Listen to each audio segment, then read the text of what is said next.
In 2025, more than 400 AI tools launched. Most were gone in weeks. They promised to replace your job, transform your workflows, even become your new digital brain. And yet, they disappeared almost as quickly as they arrived. But a small group survived. And not for the reasons most people expected. The survivors: ChatGPT, Claude, Notion AI, and Canva AI. ChatGPT is still the daily driver. It's the first tab open for millions of people worldwide. Students use it for research, developers use it for code fixes, business leaders use it to prep decks and emails. It doesn't have the shine it once did, but that's exactly the point. It's become infrastructure. People don't think of it as a shiny new product anymore. They think of it as something always there, like Google Search or Microsoft Word. Claude, on the other hand, survived by doing something ChatGPT often stumbles on: long-form reliability. If you've ever dropped a 100-page policy document or a giant PDF into ChatGPT, you know it gets shaky. Claude carved out its reputation for calmly handling the heavy lifts.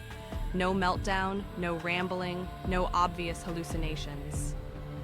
For researchers, lawyers, and analysts, that trust made the difference. Then there's Notion AI. It didn't launch with fireworks, but it quietly embedded itself in workflows. Where teams once lost hours typing messy meeting notes, Notion AI compresses it into clean bullet points. It doesn't replace your work. It speeds up the stuff you already do. That subtlety is why teams actually keep using it. And Canva AI? It understood marketing better than any serious AI platform. Small businesses and marketing teams discovered they could build social media campaigns, flyers, and banners in minutes instead of days. Not at the highest possible quality, but at good enough to ship. That made it irresistible. Meanwhile, the graveyard of AI is full of copycats. Auto-pitch deck generators that spit out nonsense slides. AI calendar apps that miss critical meetings. Magic writing tools that felt like ChatGPT with a worse interface. Dozens of logos, all promising transformation, all deleted after a single try. One startup claimed it could run your entire business. Email, invoices, scheduling, HR. All through one interface. Users tried it, and within a week their calendars were broken and emails went missing. Trust vanished instantly. Another tool marketed itself as the Netflix of AI. Pay a flat fee, get access to hundreds of agents. But it turned out most of those agents were recycled prompts, dressed up with new branding.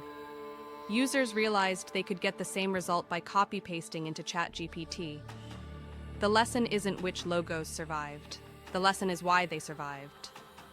Tools that quietly disappear into your workflow, that make themselves invisible, last. The hype is temporary, but usefulness, reliability, and invisibility, those are permanent. If you notice the tool, it's already failed.